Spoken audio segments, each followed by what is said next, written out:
Namaste to everyone. In the last class, we have discussed about what is anthropology, the definition, scope, and meaning, and how it will be useful for the mankind. In the last class, we have discussed anthropology encompasses almost all aspects of man in time and space. That is the whole essence of anthropology. And during that course of time, we have discussed about the subfields of anthropology. Now we will see what are the subfields, what are the important role played by the subfields in anthropology. Briefly, we will be discussing about the subfields of anthropology.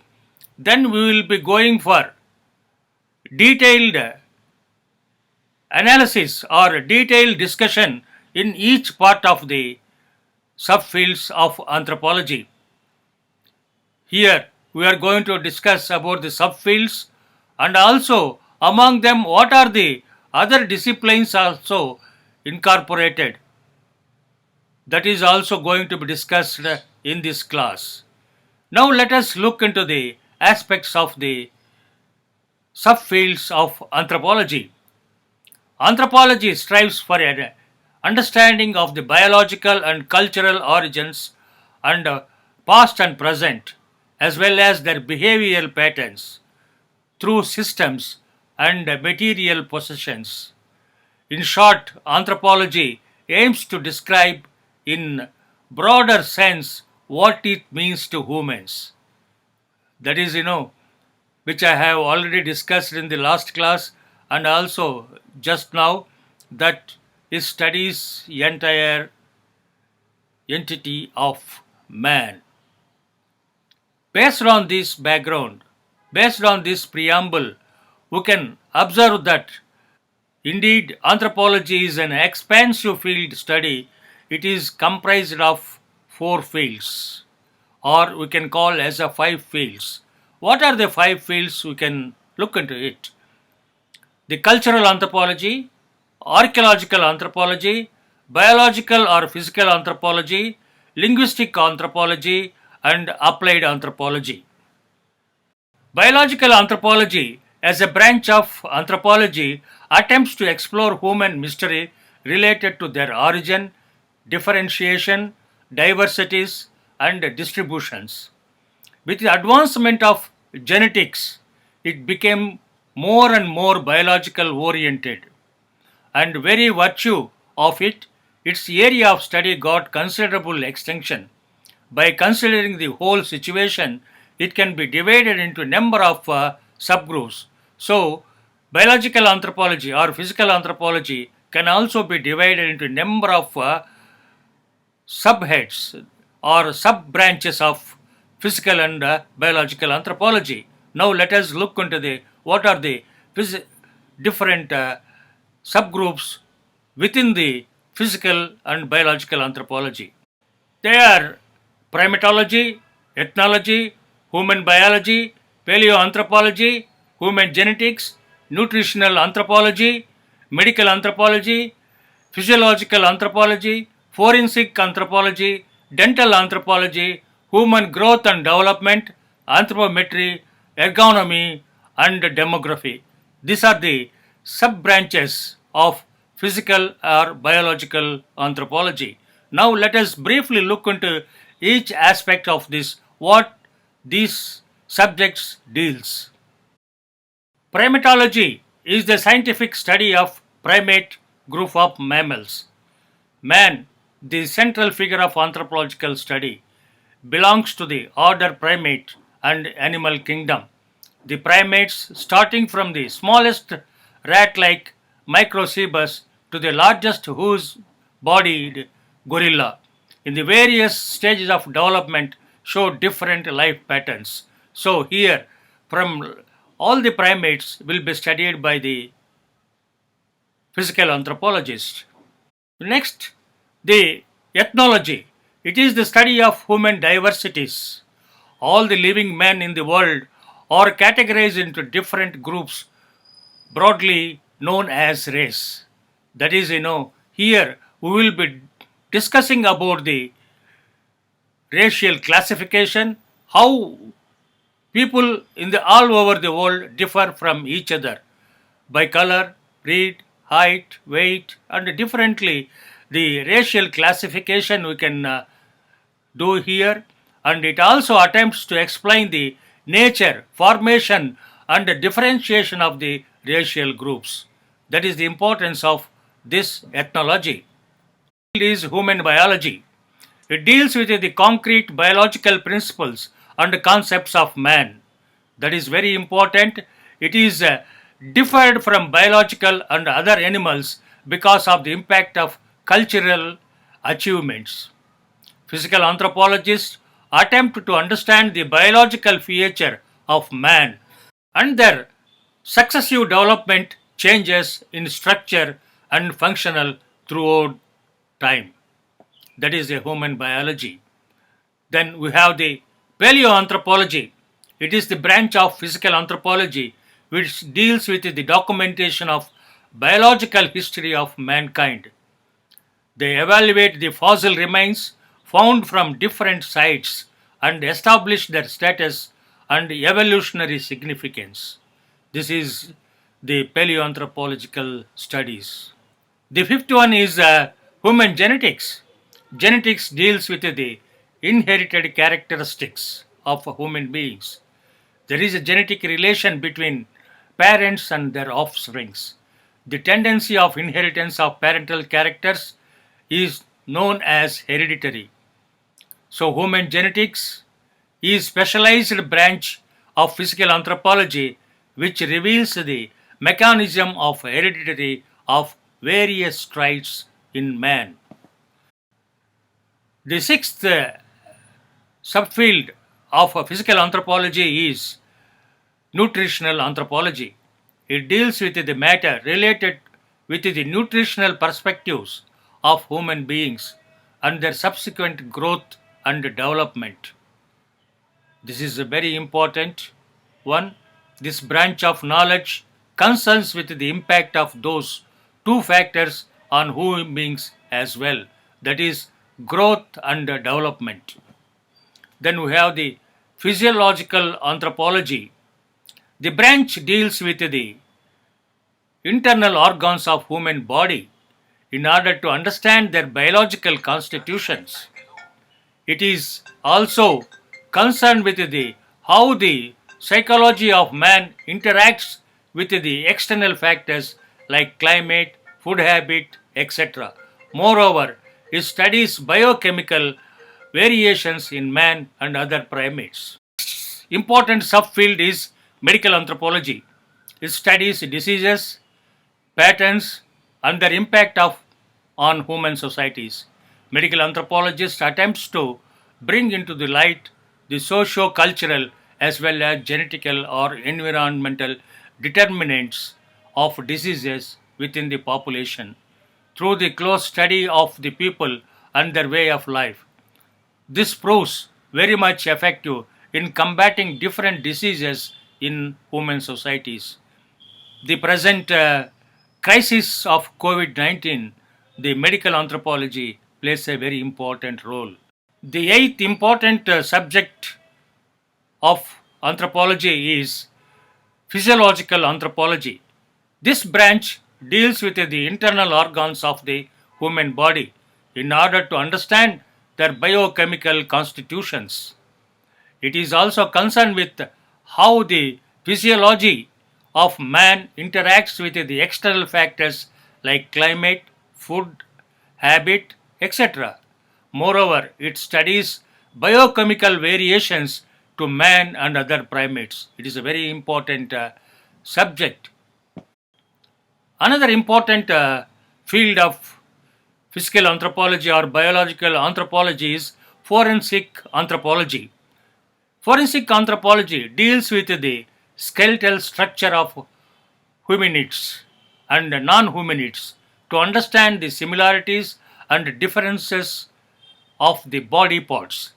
This branch of knowledge becomes very effective in the detection of criminals as well as in the identification of the nature and status of individuals through their biological remains. Now it became a very popular all over the world because of the crime rate has increased enormously. That is why forensic anthropology became a very important subject matter in present day situation. The 10th subfield is dental anthropology. This branch of knowledge deals with the teeth and its pattern. The teeth provides the body, shape and size as well as food habit. So the food habits also depends on the strength and the formation of the teeth and related behavior patterns. The dental morphology helps us to understand human evolution also, growth, body morphology and genetical features. Human growth and development. It is an area of interest to physical anthropology in biological and mechanism of growth as well as the impact of environment on the growth process are studied. Today, physical anthropologists study the impact of diseases, pollution, and poverty on growth. Detailed studies of the hormonal, genetic, and psychological and physiological basis of the healthy growth in living humans contribute to the understanding of the growth patterns of our ancestors and also to the health of children today. It is therefore a specialized knowledge which attempts to study the distribution of different dental traits among different populations. So these are the some of the important subfields in biological and physical anthropology. Now we are going to discuss on each aspect of the subfield details in forthcoming lessons. Another important aspect concerned with physical anthropology or biological anthropology is anthropometry. It is an important field in physical anthropology. It is the anthropological science of measurement. This study is not only useful in the study of gradual human development through evaluation and it understanding the racial discrimination patterns, but also helpful in the day-to-day way of life, which is exclusively related to human bodily forms. Now in India, it is a well-developed subject, physical anthropology, especially anthropometry. Most of the students in the first year in anthropology field, they are trained in this anthropometry measurements. How to do anthropometry? They have a special classes or laboratory classes to teach anthropometry, where we will be using the how the growth is taking place among the children, adolescents, and the elders also.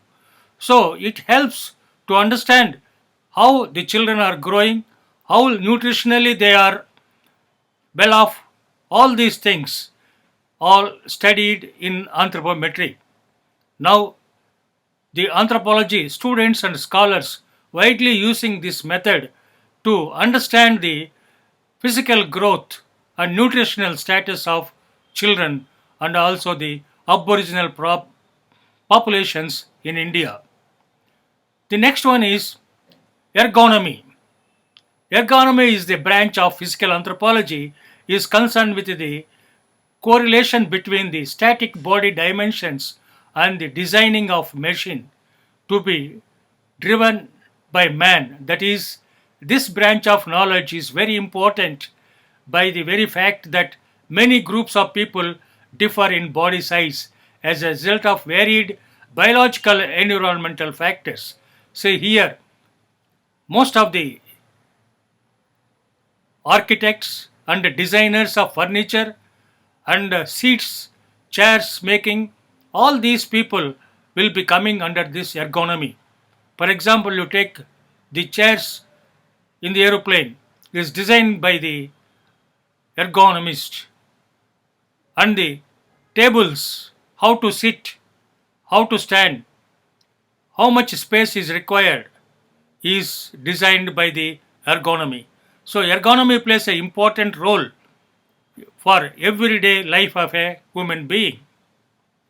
Then we have the demographic study of anthropology. It is the very important science of studying the population structure. It is the science of population. It deals with the fertility and mortality. These two factors are again influenced by the hereditary and environment, as it is concerned with the traits like growth, age, sex, structure, spatial distribution, migration, in addition to fertility and mortality of the population. It naturally becomes a specialized branch of physical anthropology.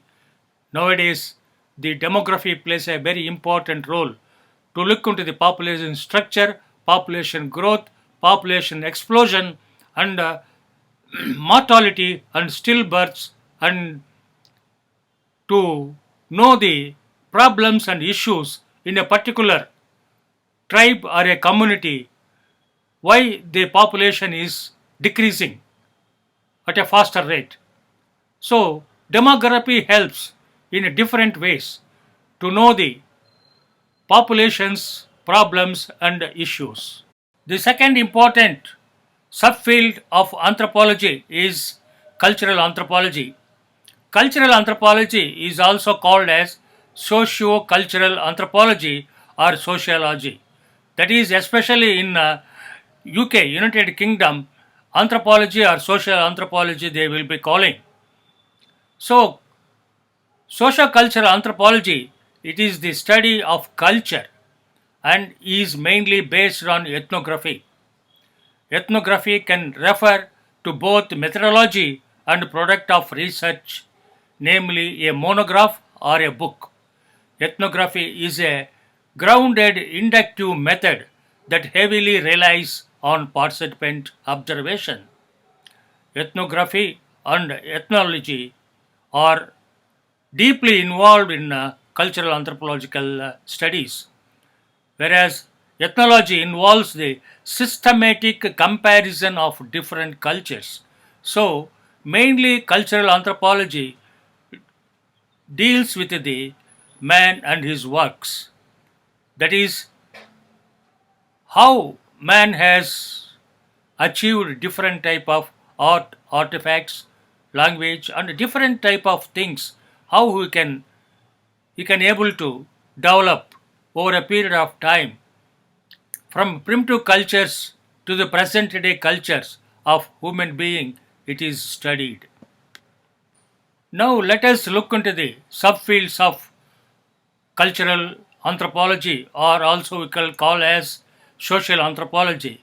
They are anthropology of art, anthropology of law, anthropology of media, anthropology of religion, applied anthropology, cultural studies, cyber anthropology, development anthropology, dual inheritance theory, environmental anthropology, economic anthropology, ecological anthropology, ethnography, ethnomuseology, feminist anthropology, human behavior ecology, medical anthropology, psychological anthropology, political anthropology, economic anthropology, symbolic anthropology, urban anthropology, and visual anthropology. These are the important subfields which comes under social or cultural anthropology. Most important things, the cultural anthropology is the study of kinship and social organization is the central focus of cultural anthropology. As kinship is a human universal, cultural anthropology also covers economic, political organization, law, conflict resolution, patterns of consumption and exchange materials, culture, technology, infrastructure, gender studies, relations and ethnicity, children rearing and enculturation, acculturation, and socialization. It also covers religion, myth, symbolic values, etiquette, worldview, sports, music, nutrition, recreation, games, food, festivals, language, etc. So it is a vast subject. We cannot leave anything. Any discipline you can take, there is a role for anthropology, and it is interdisciplinary in nature. Whatever may be the subject matter you can take, anthropology is associated to certain extent. We are living in a period of unprecedented social and cultural change around the globe, and the rate of change is accelerating or increasing at a faster rate. The result of our rapid population growth and technological innovations, especially in transportation and communication, is enormous, which is affecting directly or indirectly the change the societies. All of the completely isolated societies of the past have long since been drawn into the global economy and heavily influenced by the dominant cultures of the large nations. It is true, presently, the isolated communities, the isolated societies also now exposed to the human civilization, that is, the impact of urbanization, industrialization, and deforestation and other aspects also directly affect the primitive societies, or you can call them as vulnerable populations. The village communities also affected to a great extent because of this expansion. Social change now it became inevitable. The technology, the information technology especially, has affected many countries, especially country like India. The family system is changing. Urban migration has increased. The problems in agriculture has started, and the expansion of urbanization and the creation of slums also increased. So all of these things which will be covering under cultural anthropology, all of these impacts affect heavily on the smaller communities and smaller caste groups, especially in India.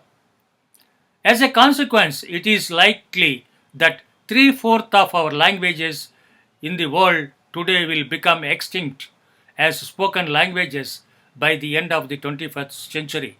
That is, the impact of English will be going more faster. That is, most of them are going to forget their mother tongue languages. Many other cultural traditions will be lost as well. Cultural and linguistic anthropologists have worked diligently to study and under this diversity that is being lost. So, cultural anthropology has a great role to look into the humankind, the future of man, how it will be, and what way it is changing, especially on cultural evolution, which is studied by cultural anthropologists. Third important subfield anthropology is archaeological anthropology. This plays a very important role to build human civilization or human evolution. Now let us see what archaeological anthropology deals. Archaeology is the study of human material culture, including both artifacts, that is, old species of human culture. Carefully, archaeologists work closely with biological anthropologists, art historians, physics laboratories for dating purpose, and museums. They are charged with preserving the results of their excavations and are often found in museums. Typically, archaeologists are associated with digs, or excavations of layers of ancient sites. That is very important to look into this aspect of subject of archaeological studies. Archaeological studies subdivided into different subfields based on the cultural periods and the long lasting artifacts. They are divided into the Paleolithic period, the Neolithic period, and the Bronze Age, which are again subdivided according to the artifacts, traditions, and cultures, region wise also. In this way, archaeologists provide a vast frame of reference for the places of human beings who have traveled, their ways of making a living, and their demographies. Archaeologists also investigate nutrition, symbolization, art, systems of writing, and other physical remnants of human cultural activities. Based on the specialization, the archaeologists also classified in five subfields. They are the classical anthropologist, historical archaeologist, prehistorical archaeologist, underwater archaeologist, and geogeologist. Now let us look into each aspect briefly. Classic archaeologists concentrate on the ancient civilizations of the Middle East and Mediterranean world, that is, Egypt, Mesopotamia, Greece, Rome, and related peoples. The historical archaeologists work on recovering the unrecorded aspects of life in historically more modern societies such as colonial periods. The prehistoric archaeologists focus their attention on the more ancient pre-literal societies around the world, including those of mostly North American Indians.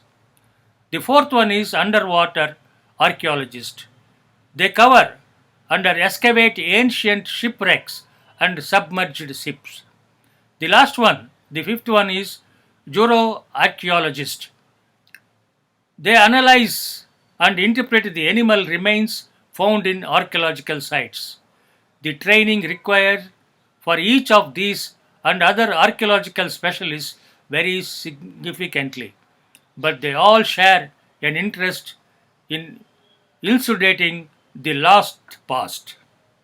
So, archaeology is a very important subject matter to understand how evolution took place based on the prehistory. That historical evidences is very much necessary to reconstruct our history. That is why archaeology became a very important subject matter of anthropology. The fourth subfield of anthropology is linguistic anthropology. Linguistic anthropology is also called anthropology of linguistics. Seeks to understand the process of human communications, verbal and non-verbal, variations in language across time and space, the social usage of language, and the relationship between language and culture is very important. How language is related with the culture. It is the branch of anthropology that brings linguistic methods to bear on anthropological problems, linking the analysis of linguistics, forms, and process to the interpretation of socio-cultural process.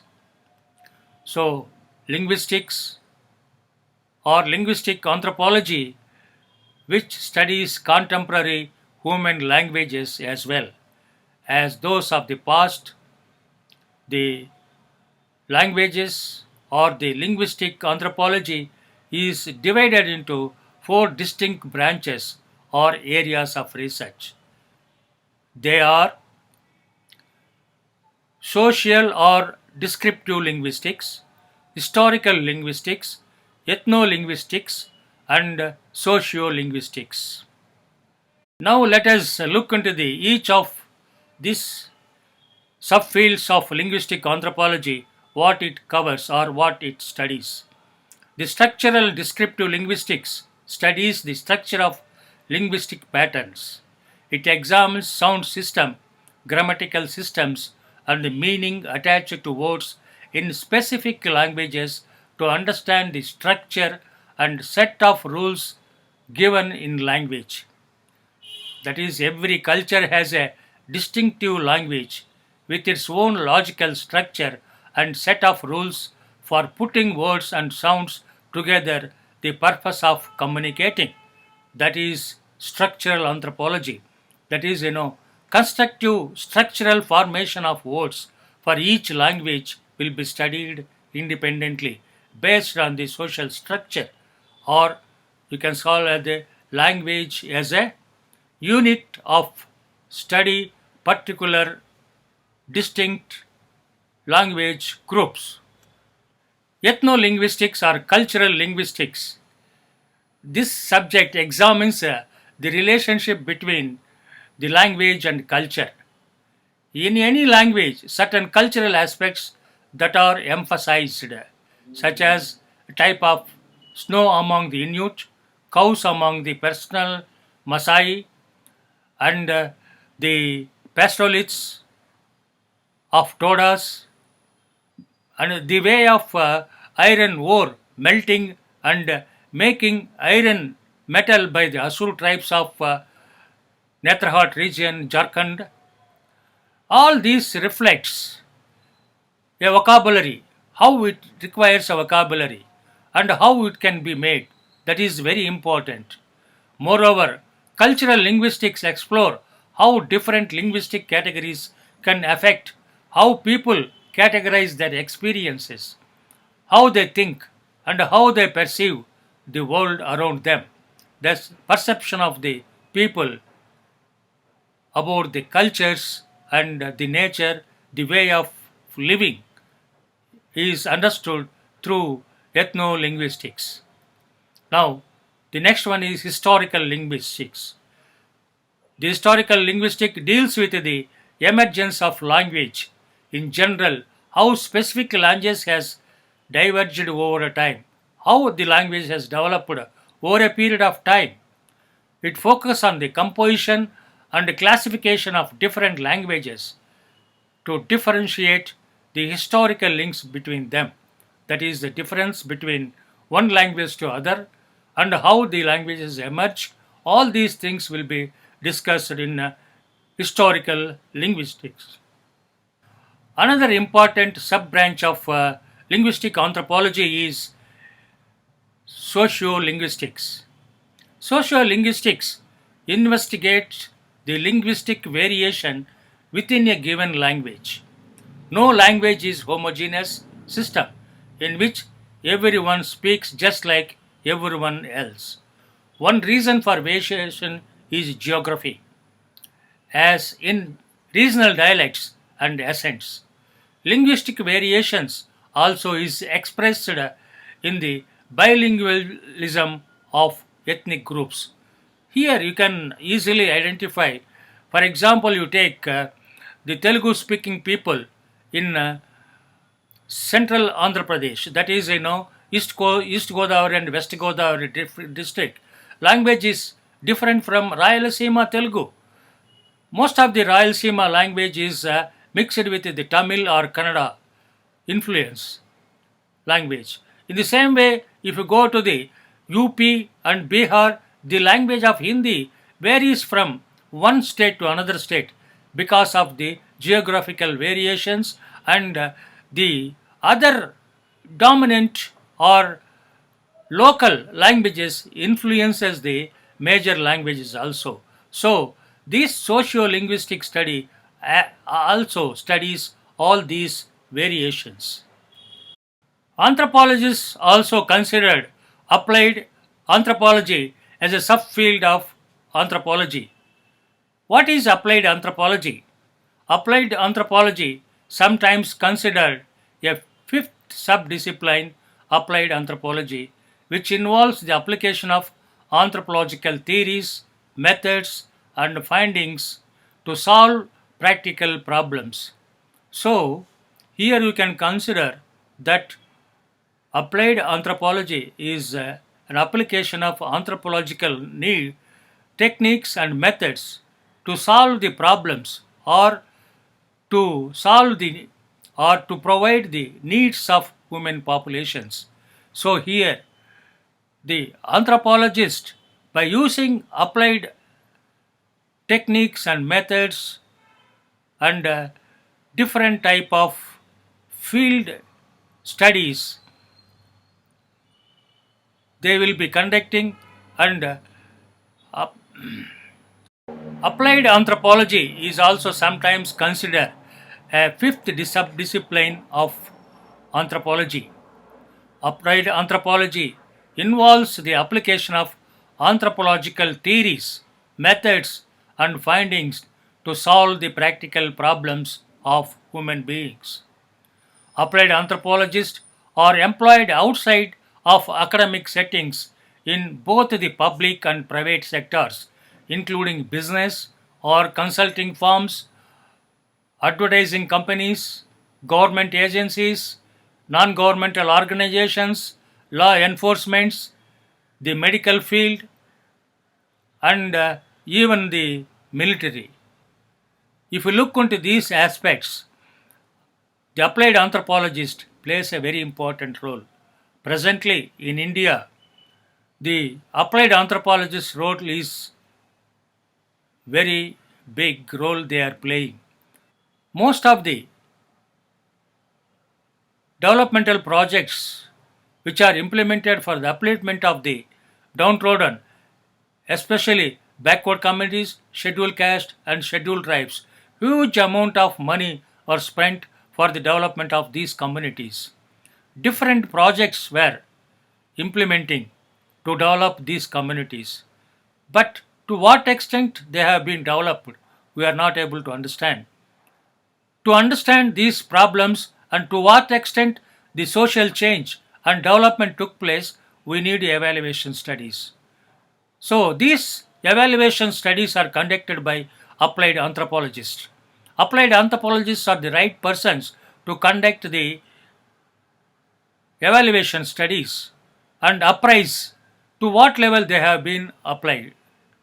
The developmental projects are playing a important role for development, or what are the lacunas in the development, how policies has been to be developed or changed is the applied anthropology. That is the greatest contribution by the anthropologists. For example, you take my work on applied anthropology in Andaman Islands. On Jarwa population, I have studied the Jarwa population for 2 years and submitted a report on policy planning and development of the Jarwa to the government of Andaman Islands and also the central government. The methodology I have used is participant observation, and also I have different techniques. I have used both ethnography and ethnological methods to develop a policy planning which has been submitted to the government, which has been accepted and implemented over there for the development of primitive tribes. This is one of the important aspect how you can able to plan and develop as an applied anthropologist. So applied anthropologist plays a great role present today for the development of the communities, weaker sections, and the development of the policies and the planning. Not only in India, all over the world, they are playing a very important role for the development of the human population in different sectors. With this, we are concluding the lesson on subfields of anthropology. I hope you understand to a great extent about the subfields of anthropology. If you have any doubts or clarifications, you can write to my email or to my website or to my WhatsApp. So always I will be there to help you. Thank you very much. See you in the next class.